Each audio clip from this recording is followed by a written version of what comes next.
Pagi hari ini kita masuk dalam bulan yang baru, di dalam bulan April. Jadi sepanjang bulan Maret diakhiri kita berbicara mengenai Jumat Agung dan Paskah. Bagaimana Tuhan itu membayar harga yang sangat mahal untuk kita, sehingga kita selakyaknya mengerti kalau Dia membayar kehidupan kita dengan sangat mahal, berarti ada sesuatu yang luar biasa yang Dia juga mau kerjakan dalam kehidupan kita. Amin. Dan di hari Minggu kita memperingati kebangkitan Tuhan. Kita belajar bahwa kebangkitan Tuhan itu kita bisa alami kalau kita mau untuk turut serta dalam apa yang seperti kematiannya. Jadi kebangkitan Kristus itu ditawarkan kepada setiap kita. Kita belajar tentang Zoe atau kehidupannya Tuhan yang Tuhan memang rancangkan buat kita.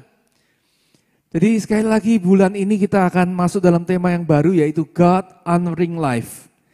Hidup yang mempermuliakan Tuhan. Saudara, kalau sebuah harga yang dibayar itu menunjukkan sebuah nilai, saya percaya kalau Anda mau untuk membayar uang sekolah atau uang kuliah dari anak-anak kita dengan harga yang sangat mahal, tentu kita punya ekspektasi, betul ya? Kita punya harapan karena ini punya investasi yang akan menghasilkan di masa depan, betul enggak? Setuju ya? Begitu juga dalam kehidupan kita. Kita belajar bahwa Tuhan ingin kehidupan kita bukan menjadi kehidupan yang biasa-biasa saja. Sebelum kita kenal Tuhan, kita hidup di dalam kuasa dosa. Tetapi pada waktu kita hidup bersama dengan kebangkitan Kristus, ada kehidupan Zoe. Ya, minggu lalu kita belajar Zoe yang Dia ingin supaya kita ini menikmatinya. Jadi ada kehidupan yang lebih hidup, kehidupan yang betul-betul penuh di dalam kehidupan kita. Kehidupan ini digambarkan di dalam Yohanes pasal 15 ayat yang ke-8. Pagi hari ini kita akan belajar hidup yang mempermuliakan Tuhan. Hidup yang mempermuliakan Tuhan. Yohanes 15 ayat 8 dikatakan, mari kita sama baca ayat ini bersama-sama. Dalam hitungan ketiga ya. 1, 2, 3. Dalam hal inilah Bapakku dipermuliakan, yaitu jika kamu berbuah banyak dan dengan demikian kamu adalah murid-muridku. Kata berbuah banyak itu bukan hanya bicara kuantitas, tapi bicara mengenai konsistensi. Yang Tuhan inginkan dalam kehidupan kita ini bukan hanya keluar buahnya, tetapi Tuhan bilang bahwa kita ini Bapa dipermuliakan pada saat hidup kita ini berbuah banyak. Nah, berbuah banyak ini artinya juga berbuah pada musimnya. Kalau Anda menanam sebuah tanaman buah, apa yang jadi harapan kita pada waktu kita merawat tanaman itu? Apakah bisa disebut sebagai keberhasilan pada waktu buahnya mulai keluar dan kemudian buahnya keluar satu gitu? Kita senang gitu. Tapi habis itu nggak pernah keluar buah lagi. Itu bukan berbuah banyak. Berbuah banyak itu bicara mengenai sesuatu yang hidup. Jadi kehidupan yang sesungguhnya itu betul-betul menghasilkan buah-buah di dalam kehidupan kita dan buah-buah yang konsisten. Paskah memperingati kuasa kebangkitan Kristus dan pengharapan yang memampukan setiap kita yang percaya juga untuk mengalami kemenangan dalam hidup. Sama-sama katakan kemenangan dalam hidup. Sekali lagi yuk, kemenangan dalam hidup. Nah pertanyaannya, Pastor, kalau begitu kita harus berusaha ya. untuk berbuah banyak. Kita harus bekerja keras supaya buah-buah karakter itu bermunculan dalam kehidupan kita. Setuju enggak? Pada waktu kita menjadi anak Tuhan, ada usaha yang harus kita lakukan. Supaya kehidupan kita itu mencerminkan apa yang Tuhan sudah berikan dalam kehidupan kita. Setuju? Saya enggak setuju, saudara. Kenapa enggak setuju? Karena buah itu bukan dari hasil usaha ranting. Kalau kita baca dalam Yohanes pasal 15 ini, Anda baca perikopnya adalah pokok anggur yang benar. Dalam perikop ini menggambarkan satu hubungan yang diberikan kepada kita, bagaimana kita ini mengalami kehidupan yang berkemenangan. Minggu lalu saya sempat bertanya, kapan terakhir kali kita merasakan sukacita pada waktu kita sedang menghadapi berbagai-bagai pencobaan. Pada waktu kita mengalami tekanan, kita bisa mengalami damai sejahtera. Pada waktu ada hal yang menantang dalam kehidupan kita, tapi kita punya pengharapan yang pasti di dalam Kristus. Nah, pada saat kita punya hal itu memberikan gambaran kepada kita bahwa kita ini sedang terhubung dengan kehidupan Zoe atau kehidupannya Tuhan. Jadi kunci yang saya ingin sampaikan pada pagi hari ini, prinsip yang sederhana adalah kita sebagai ranting tidak pernah berusaha untuk berbuah. Ya, kita tidak pernah berusaha untuk berbuah. Tetapi yang kita usahakan adalah, perhatikan, adalah untuk kita melekat pada pokok yang benar. Amin. Sekali lagi saya ulangi, kekristenan itu bukan soal kita berusaha, berbuat baik, melakukan prestasi dalam pekerjaan kita, menjadi orang yang sabar gitu ya, belajar untuk senyum, semuanya diatur seperti itu. Tetapi yang harusnya menjadi disiplin utama kita adalah bagaimana kita ini terus melekat kepada Tuhan. Pak, dari dulu, dari saya lahir, saya juga sudah melekat. Karena KTP saya Kristen. Atau mungkin saya dari dulu sudah hidupnya di dalam lingkungan gereja. Dari papa mama sudah sangat rohani. Apakah itu yang disebut dengan melekat? Ingat firman Tuhan mengajarkan bahwa melekat itu selalu mempunyai bukti.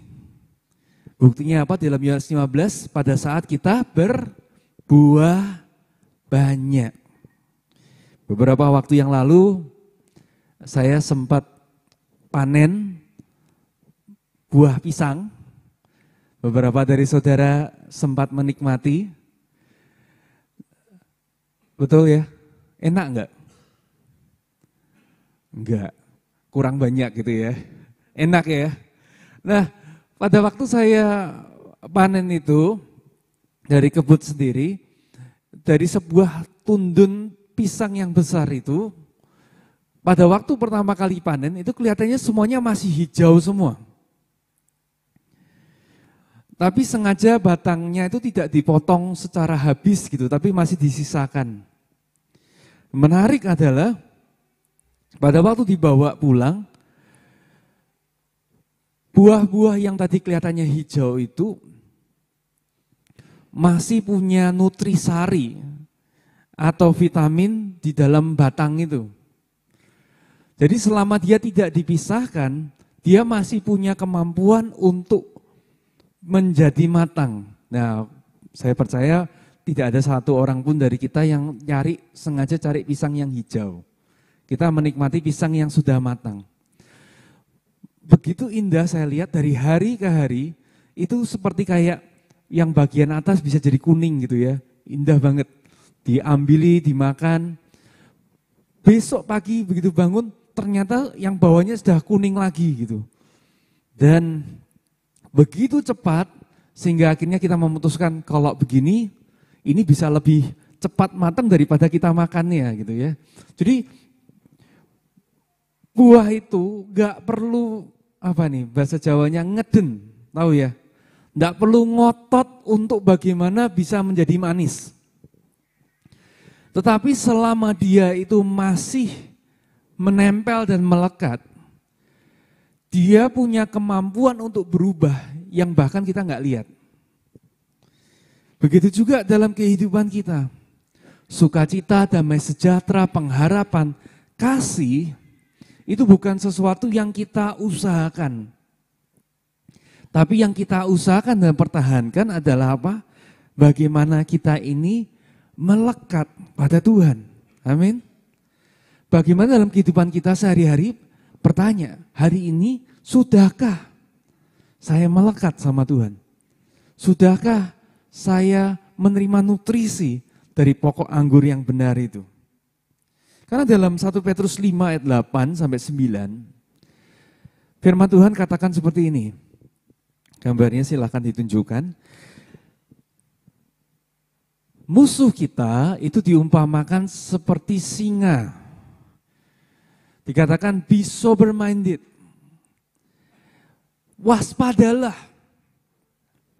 Karena musuh kita itu seperti singa yang mengaum.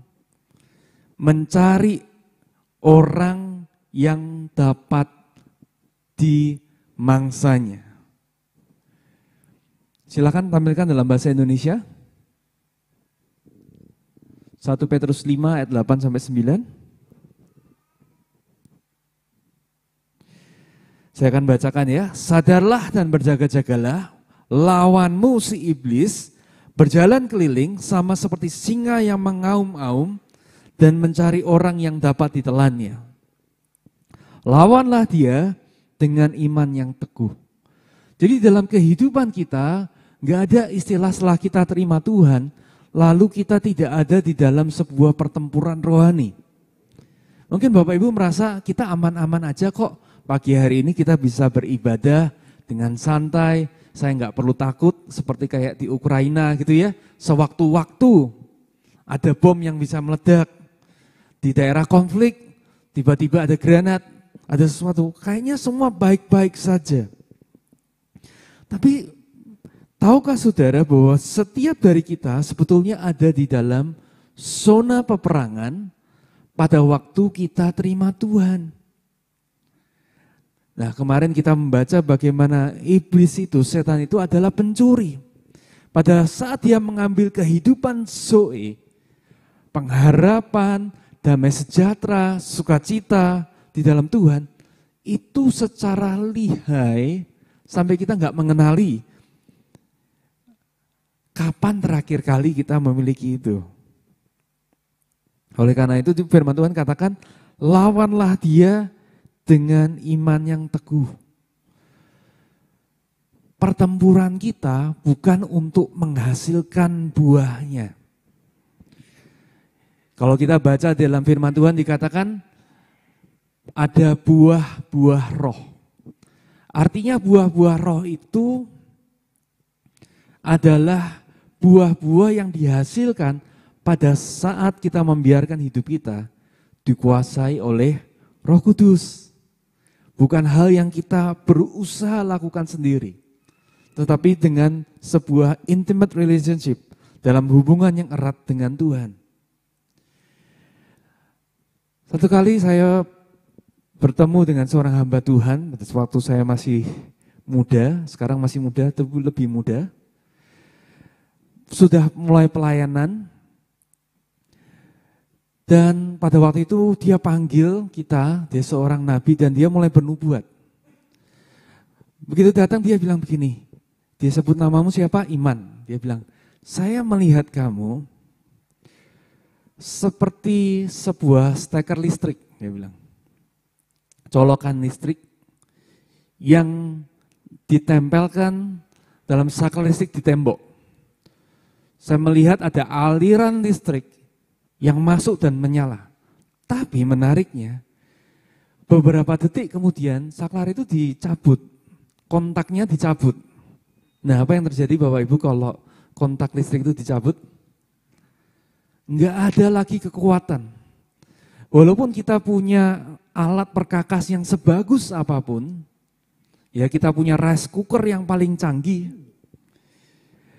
yang mereknya dari Jepang, yang luar biasa mahalnya, yang mestinya bisa membuat nasi dengan begitu enak.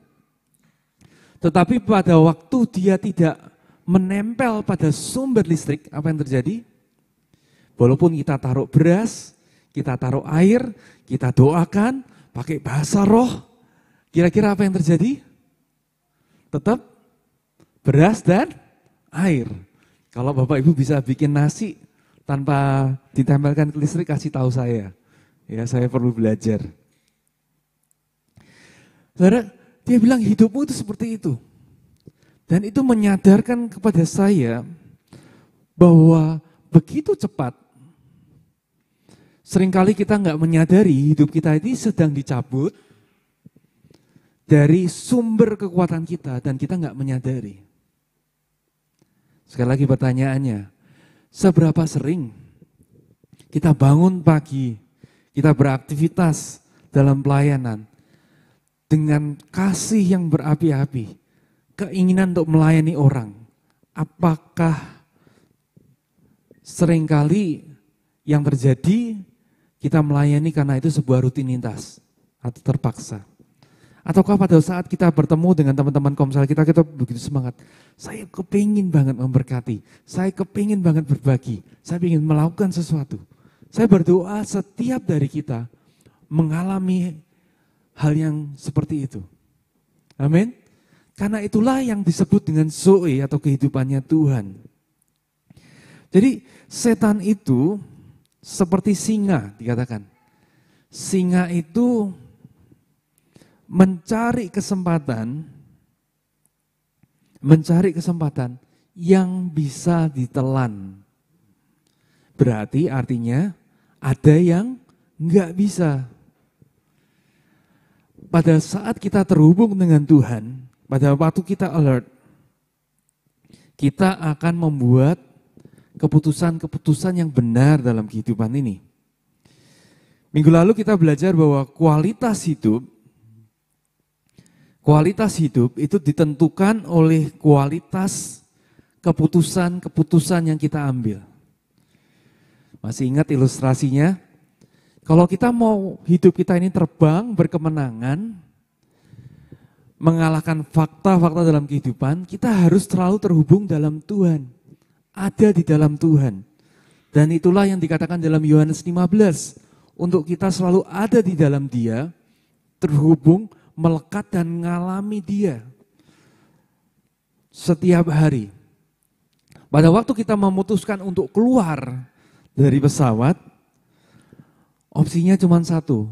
Kita akan terpengaruh sama namanya hukum gravitasi dan pasti akan jatuh. Selama kita ada di dalam pesawat yang sedang terbang itu, kita bisa mengatasi gravitasi. Nah, liciknya dari setan itu adalah dia seringkali memutuskan hubungan itu, membuat kita keluar tanpa kita sadari. Dalam sejarah, ada sebuah peristiwa yang cukup unik di dalam sejarah peperangan. Kalau Bapak Ibu pernah mendengar namanya kuda Troya. Ada yang pernah dengar nama itu? Kuda Troya. Jadi kuda Troya itu adalah sebuah pertempuran yang sangat-sangat berbeda dari pertempuran-pertempuran sebelumnya. Pada waktu itu pasukan Yunani, pasukan Greek, itu sedang menyerang kota yang namanya Troya. Dan setelah mereka maju berperang, mereka mempunyai sebuah strategi karena kota Troya ini adalah kota yang sangat kuat. Salah satu dari mereka mengusulkan, baiklah kita membuat sebuah kuda raksasa terbuat dari kayu yang kita persembahkan dan kita berikan sebagai hadiah buat kota Troya. Karena untuk mereka menembus dan masuk dalam kota itu, mereka sudah mempelajari bahwa kota ini pertahanannya kuatnya luar biasa. Dan kemudian akhirnya dibuatlah kuda itu, sebuah kuda yang raksasa, sebuah hadiah yang diberikan pada kuda ditinggal di malam hari. Nah, orang-orang Troya pada zaman itu tahu bahwa simbol itu adalah sebuah simbol kemenangan yang akan dipersembahkan buat dewa mereka, yaitu Dewi Athena. Jadi mereka malam-malam begitu melihat seperti itu, loh ada yang ditinggal di depan. Mereka bergegas untuk buka gerbang dan mereka masukkan itu, dan paginya mereka berencana untuk merayakan itu bersama dengan seluruh penduduk kota Troya. Yang mereka tidak ketahui adalah di malam yang sama, pada waktu mereka mau masukkan, ternyata pasukan Yunani itu sudah bersembunyi di dalam kuda tersebut. Begitu pintu ditutup, gerbang ditutup, tanpa setahu mereka, pasukan yang dipersiapkan itu keluar dan menyerang kota itu dan menaklukkan kota tersebut. Enggak perlu sebuah perang yang besar, yang memakan jiwa banyak, yang hancur-hancuran untuk merobohkan atau menghancurkan kota Troya. Yang diberikan apa? Sebuah hadiah. Pertanyaan dalam kehidupan kita, apa saja yang di dalam kehidupan kita yang seringkali jadi dalam tanda kutip hadiah. Yang kita anggap hadiah, tapi sebetulnya menghancurkan kehidupan kita. Ada banyak orang berpikir bahwa kehidupan kekristenan itu yang penting berbuah dalam arti sukses, berhasil. Dan Tuhan saya percaya mau untuk kita berhasil dan sukses secara materi. Untuk dipercayakan harta, untuk kita kelola. Tapi saya juga percaya bahwa tidak ada istilah berkat Tuhan kalau berkat Tuhan itu membawa kita jauh dari Tuhan. Pada saat yang kita sebut berkat itu membawa hidup kita jauh daripada Tuhan, itu sebetulnya bukan berkat dalam kehidupan kita. Yohanes 10 ayat 10 katakan seperti ini, pencuri datang hanya untuk mencuri dan membunuh dan membinasakan. Aku datang supaya mereka mempunyai hidup. Sama-sama yuk. Dan mempunyainya dalam segala kelimpahan. Ini dalam bahasa Indonesia sudah cukup bagus ya. Dalam segala kelimpahan. Segala itu artinya di dalam setiap aspek hidup kita. Kehidupan yang penuh. Jadi bukan saldonya yang melimpah, tapi hatinya makin kosong. Ada seringkali kalau kita ngajar pada anak-anak muda, pilihlah pekerjaan di mana Tuhan taruh kamu di sana. Seringkali yang jadi tolok ukur apa? Gajinya berapa, betul ya? Kompensasinya berapa? Yang lain-lain kerjanya seperti apa, melakukan apa? Nomor 2, yang penting bayarannya berapa gitu. Kalau bayarannya tinggi, ya itulah kehendak Tuhan. Nah seringkali itu adalah strategi, namanya kuda Troya tadi. Dimajuin sebuah hadiah yang disodorkan dan dengan mudah tanpa sadar kita buka langsung. Silakan masuk. Dan pada waktu kita persilakan masuk, hubungan kita dengan Tuhan yang seharusnya menjadi yang utama jadi nomor sekian. Dan disitulah namanya kehidupan itu hilang, saudara.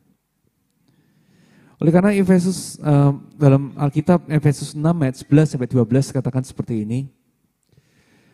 Kenakanlah seluruh perlengkapan senjata Allah supaya kamu dapat bertahan melawan tipu muslihat iblis.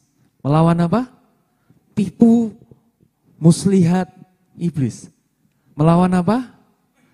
Tipu muslihat iblis. Jadi jangan pernah berharap kalau Anda diserang, Anda menggambarkan setan itu tampil dalam rumah Anda tiba-tiba dalam yang menyeramkan gitu ya, menakutkan. Enggak akan, karena firman Tuhan katakan apa? Dia datang dalam apa? Tipu muslihat. Dia adalah pencuri. Pencuri itu berusaha untuk tidak diketahui. Ya enggak terang-terangan, bukan perampok, tapi pencuri. Artinya dia masuk dalam kehidupan kita, dia mencuri yang terbaik. Sukacita, damai sejahtera, pengharapan, kasih kita tanpa ketahuan. Ayat 12 dikatakan selanjutnya, karena perjuangan kita bukanlah melawan darah dan daging, tetapi melawan pemerintah-pemerintah, melawan penguasa-penguasa, melawan penghulu-penghulu dunia yang gelap ini, melawan roh-roh jahat di udara. Jadi cara musuh kita bekerja itu bukan orang, saudara. Jadi makanya di dalam Tuhan kita percaya bahwa Tuhan itu enggak ngasih kita musuh secara fisik. Tetapi dia bisa pakai orang untuk kasih influence, kasih pengaruh dalam kehidupan kita. Untuk apa? Kehilangan damai sejahtera, sukacita, pengharapan, kasih kita kepada Tuhan. Jadi berjaga-jaga. Musuh itu datang dalam bentuk influence. Yang kita lawan itu bukan orangnya, amin. Bukan pasangan kita, bukan anak kita. Wah, kamu bikin mama selalu kehilangan damai sejahtera. Gitu ya, bikin rasanya marah. Bukan anaknya, tapi ada kuasa di belakangnya yang membuat keluarga kita itu selalu ada di dalam situasi nggak pernah ngalami damai. Ya, jadi yang diperangi, yang ditengking bukan orangnya, tapi kuasa yang ada, yang bekerja di belakangnya. Oleh karena itu, setiap dari kita harus, sekali lagi, ada di dalam hubungan melekat sama Tuhan. Dia ingin selalu strateginya adalah dia tidak akan bisa, musuh kita tidak akan bisa mengalahkan kita pada saat kita punya hubungan yang kuat dengan Tuhan. Caranya selalu adalah bagaimana kita dengan sukarela keluar dari hubungan itu, dan kemudian pada saat kita keluar itu, singa itu punya kekuatan untuk memangsa kita. Tunduklah pada Allah dan lawanlah iblis. Firman Tuhan mengajarkan kepada kita bergantung sama Tuhan. Amin.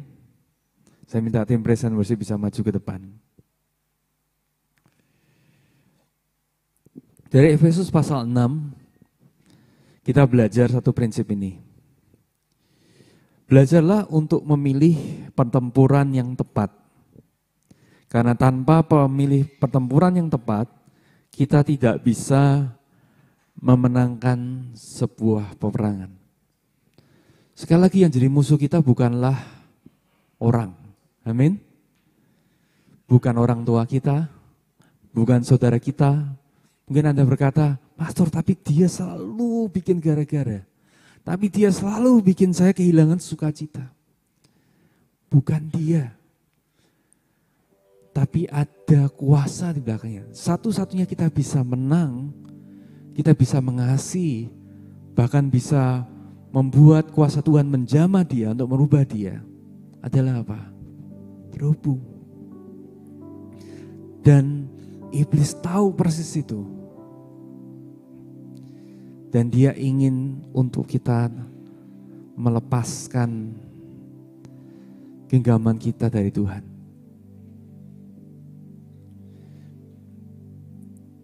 Pagi hari ini saya membacakan Efesus 2 ayat 10.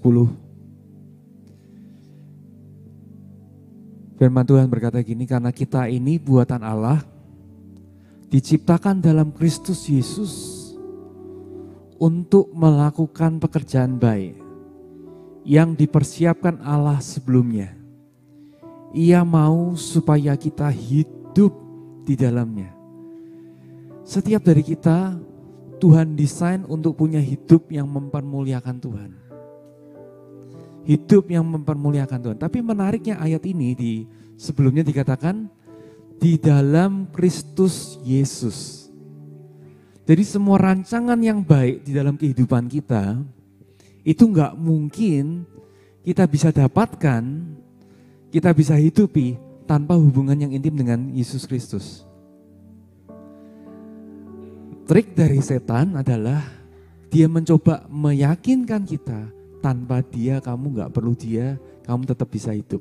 Toh nyatanya sekarang masih bisa hidup, masih bisa bernafas, masih bisa makan, masih bisa hidup.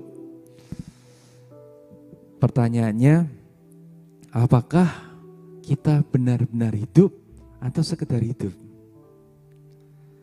Karena kehidupan, sekali lagi, kehidupan yang Tuhan inginkan buat kita itu kehidupan yang berbuah banyak. Berbuah banyak itu sampai orang dalam kehidupan kita bisa menikmati hidup kita. Amin. Sudahkah kita membawa jiwa-jiwa orang untuk datang kenal sama Tuhan, untuk tertarik datang kepada Tuhan melalui hidup kita? Pertanyaannya, ada buah yang bisa dimakan apa enggak? Ada sukacita enggak? Ada kasih enggak? Yang keluar secara alami dalam kehidupan kita. Sekali lagi triknya, perjuangannya bukan untuk berbuahnya, tetapi untuk kita terus melekat dengan Tuhan. Amin.